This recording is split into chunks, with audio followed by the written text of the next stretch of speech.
Alex where I kept like 3 Mystic, Jace, Wrath, 2 land. It's like kind of sketchy, but if I get to 4 land, like then I start having a lot of action. Right. And then I didn't miss a land drop, so. Yeah, that was pretty nuts. I mean, the game 2 looked like, you know, with the Inferno Titan, Inferno Titan, Inferno Titan. Yeah, he had Jace active for like 3 turns, and then I killed this Jace and he just played another one immediately. Yeah. And the same That thing seemed to with be Inferno the Titan, theme right? of that whole game. He was like, I'll block your Gideon. I was like, he blocked Gideon with Inferno Titan? Why didn't he want to keep that? Oh, because he played another Inferno Titan, you know? And yeah, and if he doesn't block, then he has to discard the Inferno Titan that was in his hand, and then I get to untap. And then if I have another spell, like then he's kind of in trouble. So he just blocked. Yeah, I mean, it made sense knowing what he had in his hand, but not knowing he had a backup Inferno Titan. I thought it seemed like he would rather keep that pressure for the 9 damage it was representing. Yeah. So okay, we got some Awesome, deck lists thank here. Awesome, thanks. Alrighty, so we have a lot of deck lists. Apparently right these guys here- are playing 4 decks. well, I guess it's in case like In case we have to switch. yeah. So we've got Ian Siczewicz on the left and Ken Adams on the right. So rather than, I'm not sure what the protocol is here for, since Jerry's playing, should he not see the deck list. So. Right. But so let's. I'm just gonna take a glance at these. Real Is quick. Ken Adams playing Painter Servant? It's the first card on his list. No shot there. In Boston, I actually gave Ken Adams the deck that he played. So it was like he was playing the deck, and then Mox Opal came out, and I had tried it because it looked really sweet. And man, Ken Adams has Gushers. I want Gushers. Jeez, he just has a million of them. Use Gushers Here as they tokens. come. Yeah, like plays a Jace and puts Gushers on. I am really excited about Ian Siziewicz's deck. Okay. Well, yeah. Instead of talking about them, we'll just watch them actually play it out. But looks pretty interesting.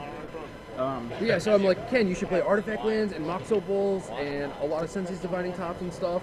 And then we played when I was 5-0 and he was 4-0-1, and I got the Enlightened Tutor for Null Rod and just kill all his permanents. I'm like, sorry, buddy. Yeah. Nice. But yeah, I know what Ken's playing. He definitely has a Sun Titan in the sideboard. Oh, awesome. I'm not going to confirm or deny, but I'm actually curious. He played it when he won the SCG Open in Minneapolis with the same deck. And then I gave him like my list that I was working on that didn't have Sun Titan. He's like, nope, still playing Sun Titan. Card's sweet. Yeah, it's funny how the Titan wheel turns, right? It's always right in the center. Primeval Titan's always the best, right? Yeah. But all the other ones, like it's just like this rotating. It changes week to week. Right now, Right. Inferno Titan is hot.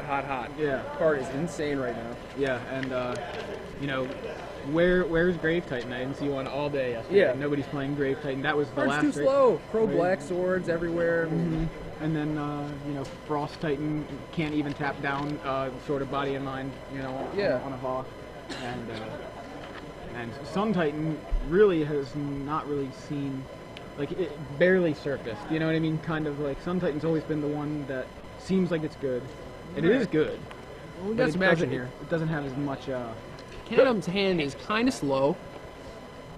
He's got Auriok Salvagers, Imperial Recruiter, Thirst for Knowledge, Pyrite Spellbomb, and basically what he wants to do is Recruiter for Trinket Mage for LED, and then kill his opponent with Salvagers. But Thoughtseize and a basic Swamp. That's interesting. Yeah, that's what I'm saying. Very interesting. That's what I'm saying, man. Is he a Tendrils deck? Is he a junk deck that, you know, didn't want to get wastelanded? Maybe he's just mono black control. Maybe. Verdant Catacombs? No, not mono. Well, unless he just wants to clean his deck. Mono black control without fetch land. Oh, Bayou. No.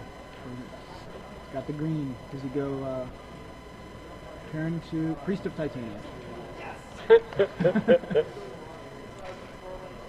Ken Adams holding onto that Pyrite Spellbomb for Thirst for Knowledge. The man has some patience.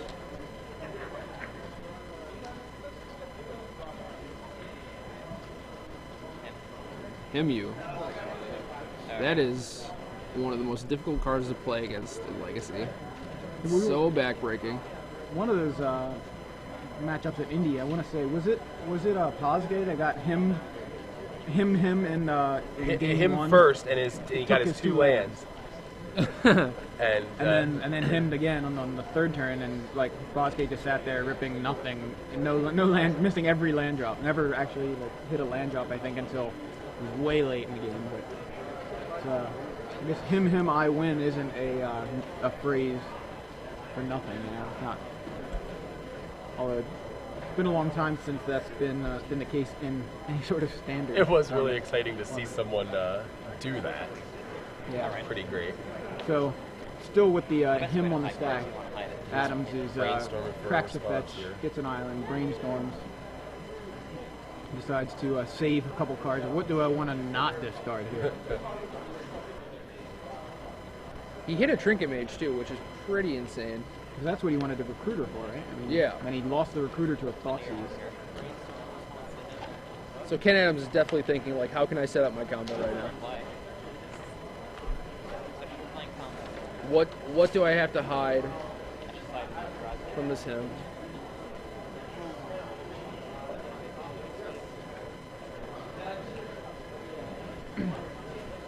If you're just joining us, this is Joey Pasco with SCG Live, bringing you live coverage of the Washington, D.C. Legacy Open Series. Here with Big Head Joe Panuska and winner of the standard portion, Jerry Thompson, in the booth. We're watching the first round of the Legacy coverage here between Ian Siczewicz on the left and Ken Adams on the right. Siczewicz is playing some sort of green-black concoction so far with a turn 2 him to Torok. Ken Adams, meanwhile, has just resolved, or is in the midst of resolving a brainstorm, trying to hide cards from that him to Torok so that he doesn't lose them. I know he's only got one Salvagers in his deck, so like that seems like the card that he wants to protect. Yeah. Especially since he's nowhere near his like Painter Servant Grindstone combo. And if him hits that Trinket Mage, it's going to be kind of annoying. Oh, he has a Lion's Eye too. Oh, that's insane. Oh, yeah. He's got a lot of things in his hand that he really doesn't want to lose. Right.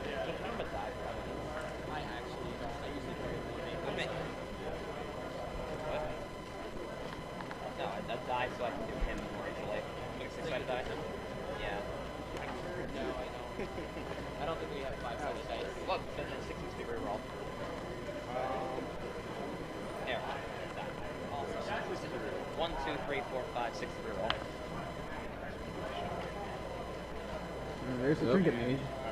Which is still fine, because he has a Lion's Eye Diamond already, which I didn't see. And, You're rolling too big, buddy. yeah, All right. 1-1. Great Furnace down. That could have been Ooh. worse.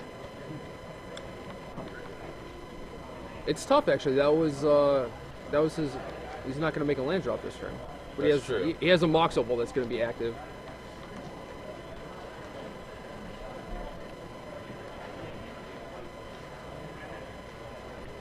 That him was tough. Yeah. Definitely tough.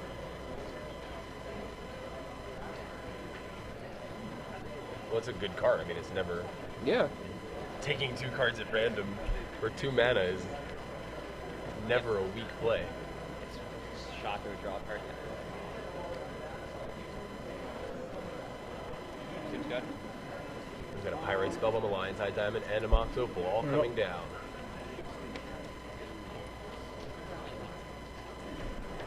So Ken has a Thirst for Knowledge on top of his deck, which presumably he's going to try and cast next turn, assuming he doesn't get hit with more disruption, but he just got Sinkhole. So now... Oh, wow. So now he's back down to 2 mana with that Salvagers in his hand.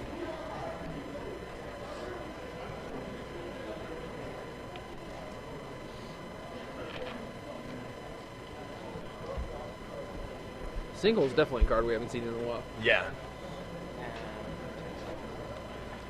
16. I love the Judge Foil Sinkhole that they came out with. I haven't seen that. Oh, I mean, you can look it up on there, but Most likely. Yeah. the most awesome Judge Foil I think I've ever seen, though, is the foil Sword of Fire and Ice. Yeah. Did you see that one? Yeah. That is That one's insane. sweet. The old art and everything, like, that is, or the old card border, rather, Yeah. it's just great. I love the fact that even like that now they would print something like that. You know, Yeah. Like I just think that's really cool, especially because A little throwback. well, yeah, especially because it wasn't originally Yeah. an old bordered card. You know, like I can understand them like reprinting a card with the with its original border. Yeah. But the fact that they actually went back and printed it as an old bordered card is awesome. So we've got a Tombstalker on. And Ken drew a land, so now he can cast that Thirst for Knowledge, and hopefully get land off that, play Salvagers, you know, sack Lion's Eye Diamond, recur Lion's Eye Diamond, make infinite mana, deal infinite damage with Pyrite Spellbomb. Probably kill that Tombstalker too, you know, just for value. Sure.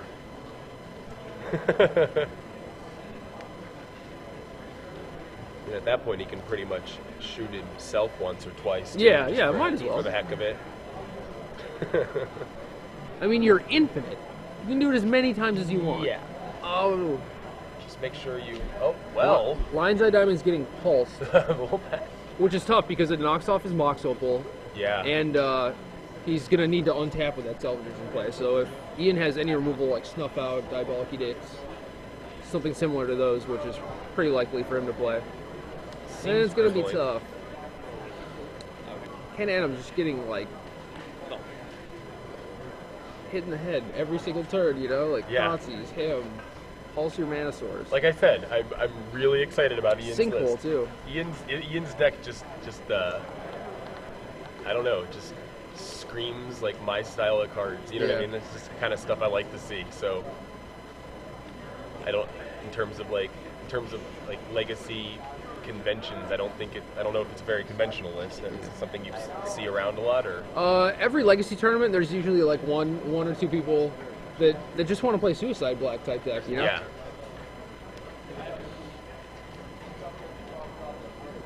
Oh, this was a good Thirst. You get to discard Aether Spellbomb, and then we have Great Furnace to get Mox Opal back in Metalcraft. There we go. So he does still have to wait a turn. He's going to expose that Salvagers, which could be tough. Right. No, he's going to discard Grindstone instead. Alright. Yep.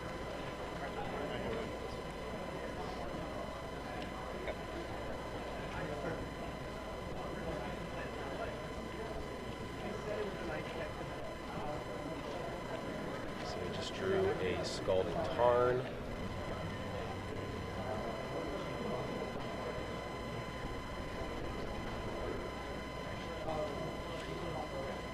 Yeah, I'm guessing the Great Furnace was in here puts the metal crap back in. Yeah.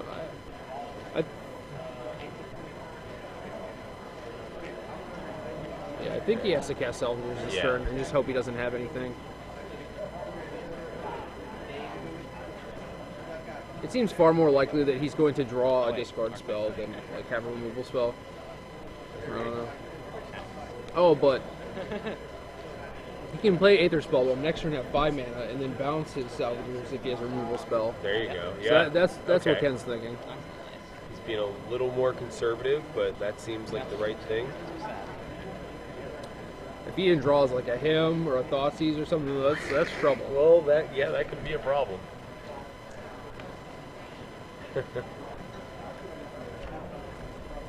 Unfortunately, we can't see his hand.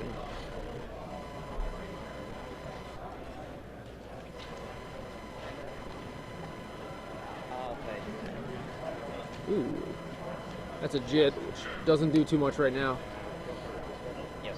That's kind of strange that he didn't equip the Jit. What do you think he's keeping 2 mana open for? You think he has an Edict or something?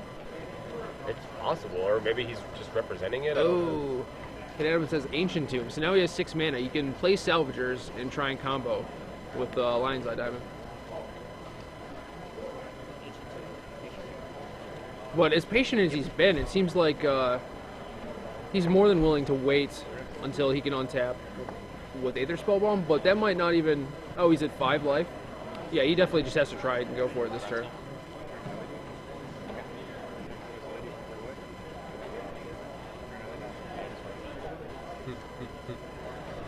Making lots of mana.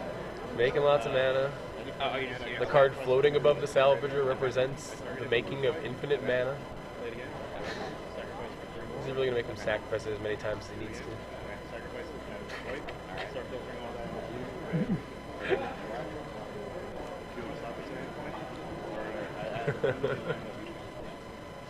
Looked like he had a Dark Ritual, a Maelstrom Pulse, and something else. Well, at least he didn't grab the salvagers and read it. Yeah. Wait, what? And that's game one. There we go. Ken Adams, very fortunate to survive, Thoughtseize into him, Sinkhole. Yeah, right? That was great. Okay, so that's... So Jerry, how far away are you? Like, what level? Like, at this point, how many open series have we even had this year? And you've done pretty well. I've played in 4, and I currently have 51 points, not counting today, which is, I think, the exact amount I had last year total. Oh wow, so That's you've great. already hit your, Yeah. matched your. Yeah, back to level 5. Wow, that's awesome. Fantastic. So, I mean, and you plan on just Going to every single going one. to all of them. That's awesome. That's great. We'll see you at a bunch Yeah, we'll of see them. you. Yeah, exactly. Well, I'm missing Dallas, and I think that's the Aw, only boo. one. So, Well, we'll see you in Memphis. yeah, we were anyway. talking about That's my that. adopted home turf right there. Oh, we got a flash at Ken's sideboard. I didn't see a Sun Titan. I know it's there. I swear it's there.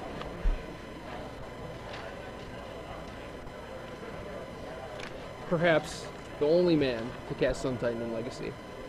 No, I'd be interested to see that happen. I like Sun Titan. Yeah, me too.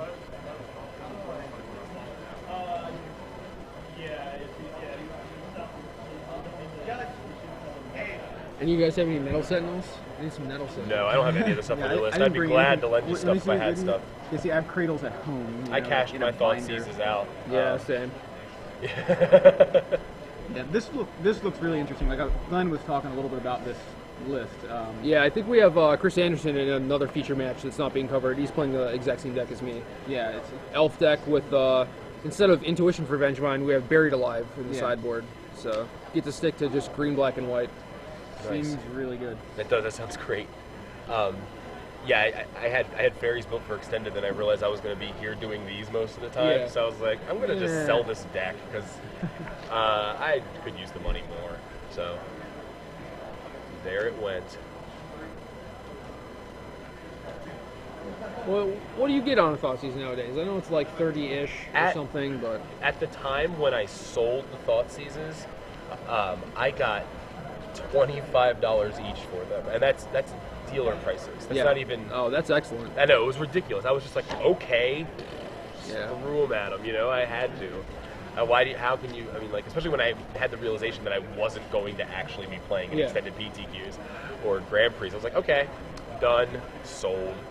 And I was like, well, if I'm going to sell those, I might as well just move the whole deck. Yeah, and that's awesome. That's like a great thing to do every single extended season. Yeah. Or like, because people forget about those cards and they sell them and they have to rebuy them. And Uh-huh. I mean, Thoughtseize is like a $10 card in the off season, and then Yeah, I know I traded for them at like $15 each, Yeah. maybe, and then selling them for $25 cash. you probably get to play with them and use them too. And Yeah, I definitely got to play a little bit with the deck before I sold it. I just realized that wasn't going to be really playing competitively with it. So What would you guys call Ian's deck? Black, greens. it's kind of like a junk deck without the white, but it's Ava Green is what they call it in Legacy, I think. Ava, like, EVA. okay. See, you guys got to do your homework. Come on. No, I just didn't know it was called Ava Green. Well, they have ridiculous deck names for Yeah, everything. that's so. that's what I'm not familiar with. You see these decks and you don't know. The players don't necessarily say their say the deck names, on the coverage. So it's hard to. they don't have a space for deck name on the deck list. No, they don't. I think Legacy specifically Yeah, it's should have no- one. no space, Yeah. Definitely.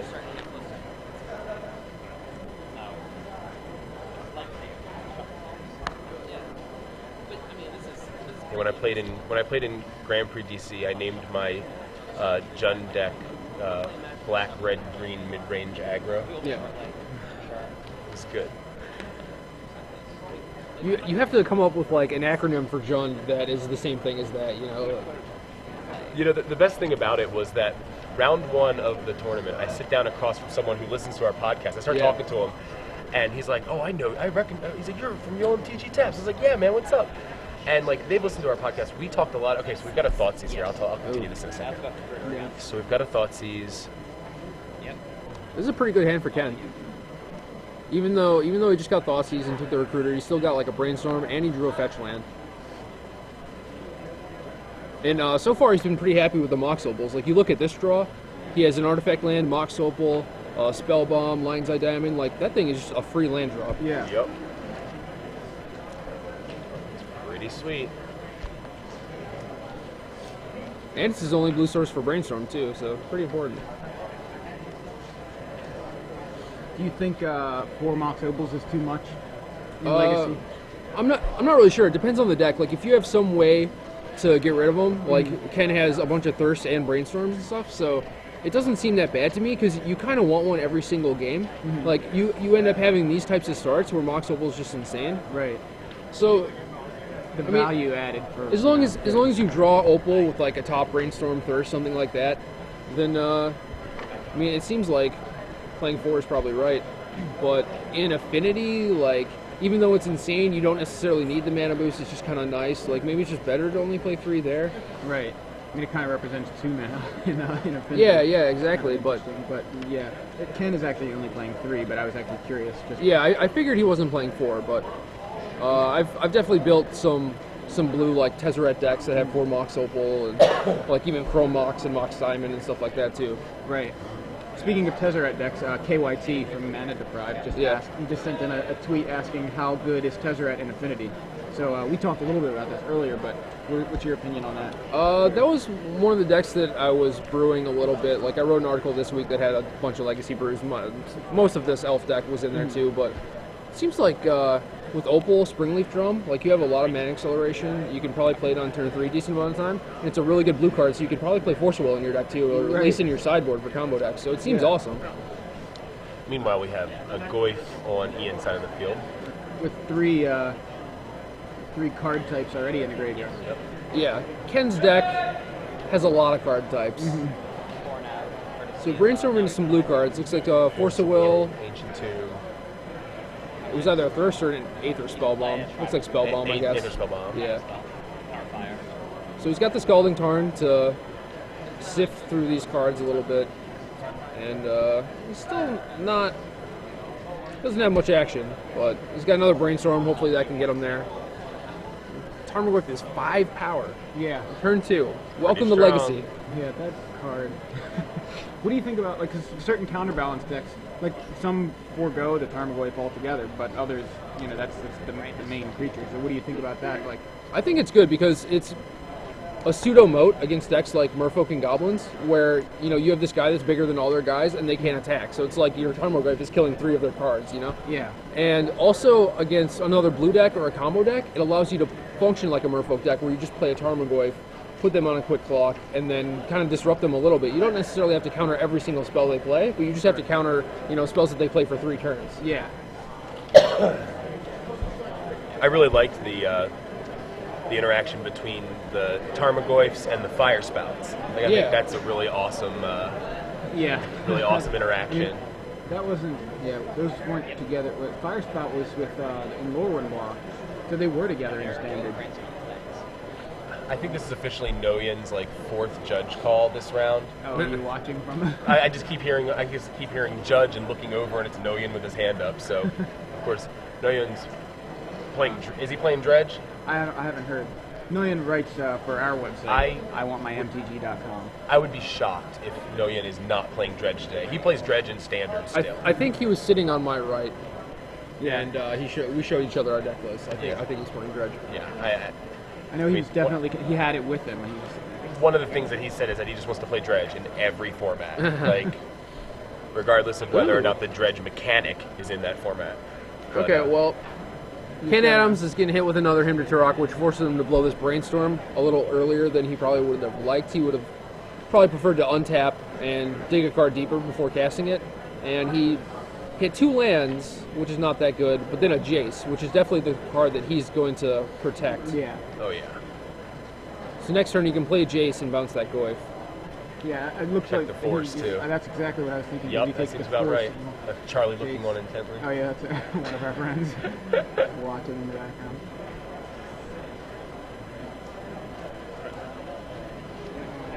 Him away. My hand is garbage. Whatever you want.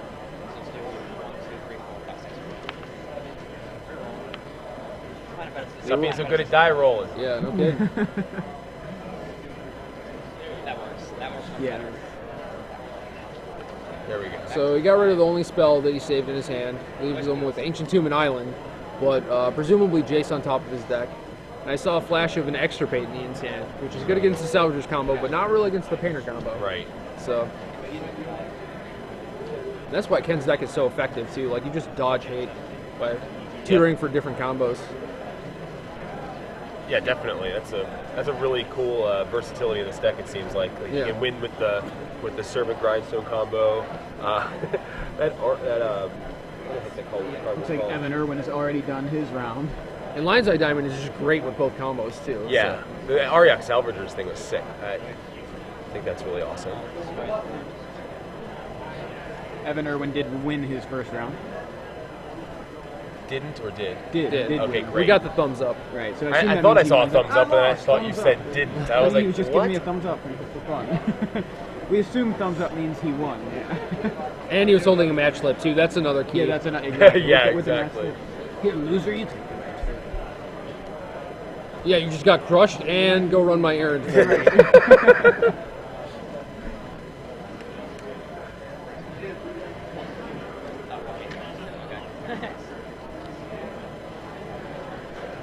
All right, Ken Adams pulling the trigger, decides to brainstorm with Jace, try and hit some action. His Mox Opal just got turned off thanks to a Wasteland, so he's kind of stuck on mana. Only had a Force of Will in his hand. No, looks like he hit some okay stuff. Got out of the Sensei's Divining Top. I mean, whatever it is, I mean, he's going to end up with much better cards than he had. Oh, always.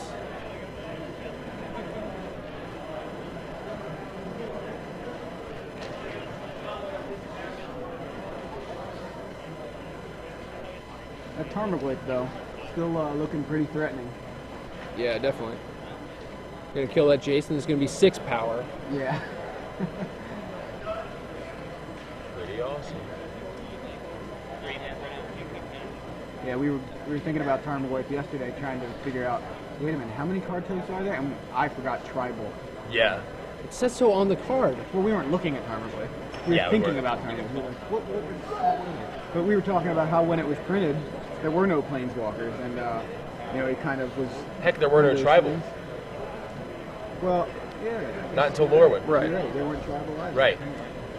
That's why the card was such a big teaser. Right. Yeah. It was like, what are those? But then again, Future Sight had a lot of cards that were kind of, you know, they teased you, and you kind of thought, well, Steam Flogger Boss. Yes. Like that type of thing. So I like the fact that they errated Moriok Rigger to be a Rigger after that, which I think is just awesome. Yeah. So Goyf, it looks like he's taking out Jace.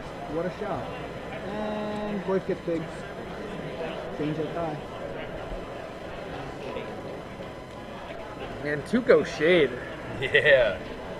Old That's an school, interesting too. one. Yeah. Is it a time spiral one? Because it was printed in it was time shifted, wasn't it? Or maybe I'm wrong. I can't even remember. No, it was Torment. Just Torment. Okay. And then now in MO11, right? yes. It was Yeah, reprinted. Torment M11. It was such a big card back then, and then now it's just like some kind of Isn't that reasonably crazy? Like- average card. You know? You see this? Oh, you saw that tweet. Yeah. Ava Green, indeed. I was correct. I spend many an hour browsing forums, Yeah, so nothing else. I'm just like, this deck name, like this name for this like thread. Just I have no idea what it means. I have to click on it to see what the deck is. Right. So Adams has the Painter's Servant in play. Chooses to keep his Painter Servant rather than his Jace for a turn, which is interesting. It seems like he's kind of under pressure, knows that he needs to assemble a combo and fast. So he thinks that keeping one combo piece in a top is probably better than just like brainstorming. Yeah. I get that logic. That makes sense. Yeah, he's probably right. I mean, Ken has played this deck, and he's had a lot of success, and we just topped into a grindstone. So now he's thinking about what he can afford to play around, what his opponent could possibly have. And this is it. This is the situations that you get into where you have your opponent dead, and people just get really excited, and they're just like, all right, combo. And then they're just like, oh, I didn't play around Snuff Out or whatever. See, yeah, now Ian realizes that he has something awesome on top of his deck, so he's going to use Extirpate to shuffle.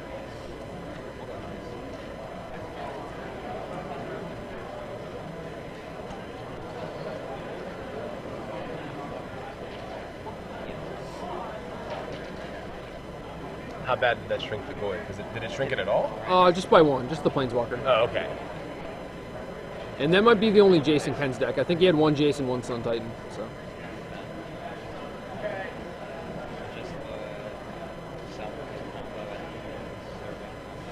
He's like, there's no more? So that's kind of tough. Like, Ken's at 12 life, and if he just tops and passes, his opponent probably won't just extirpate randomly. He's going to wait, because if he draws Salvagers, he's probably dead. So if Ken just casually passes the turn, untaps, draws his card, plays plays Grindstone, and activates it, like, his opponent might just be dead, but it does give him a turn to draw a Maelstrom Pulse or something like that. So Right. Ian was smart enough to realize that he was probably dead.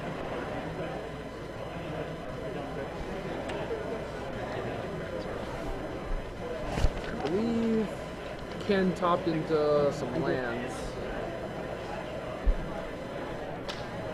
Another Painter's Servant, Ancient Tomb, and a Seat. If you're just joining us, this is Big Head Joe with Star City Games Live, bringing you live coverage of the Washington, D.C. Legacy Open Series. I'm here with Joey Pasco and the winner of the Washington, D.C. Standard Open, Jerry Thompson. We're watching the first round matchup between Ian Siczewicz playing Eva Green and Ken Adams playing Painter's Servant Grindstone combo. Okay, I see now. Ian still has another Extirpate, so burning that one to shuffle Ken's deck probably wasn't that big of a loss for him. So,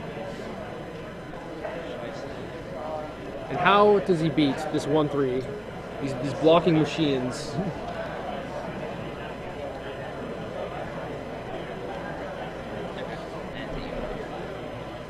Yeah, pump the shade.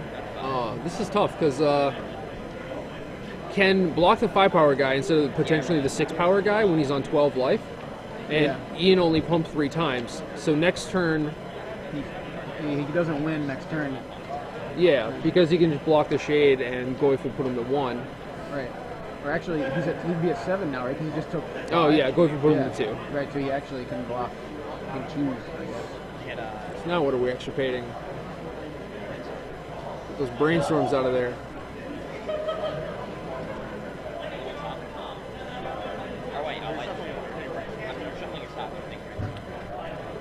Recruiter may have actually been a better card because that gives him another blocker and then he can get Trinket Mage.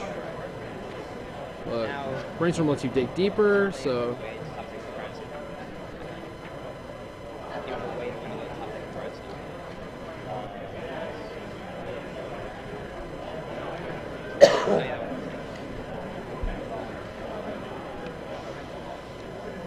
Some tough decisions, you know? Yeah, it's Legacy seems to be more about decision, or it just seems to have a lot more decisions than Standard. Although Standard, not to say Standard doesn't have a lot either. We were talking about earlier just about how many decisions Jace alone, Jace the Mind Sculptor, alone gives you. I mean, beyond which ability you're going to play, and then it's, am I fate sealing him, scrying myself?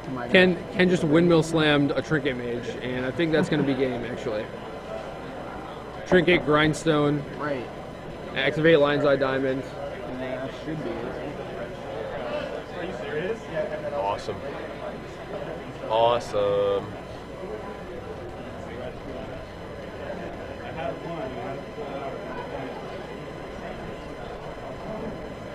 That is. There it is. All right, you milled my deck. So what? Tough guy. Oh, sorry. You just keep saying tough guy, so I had to think of Hacksaw Jim Duggan, who's being inducted in the WWE Hall of Fame this year. Alright. Ken takes a 2-0. Wow. It looked like Ian. That's impressive. Like, this should probably be kind of a tough matchup for him. I mean, Ian just has lots of disruption, lots of removal, you know. His clock's pretty fast. Yeah.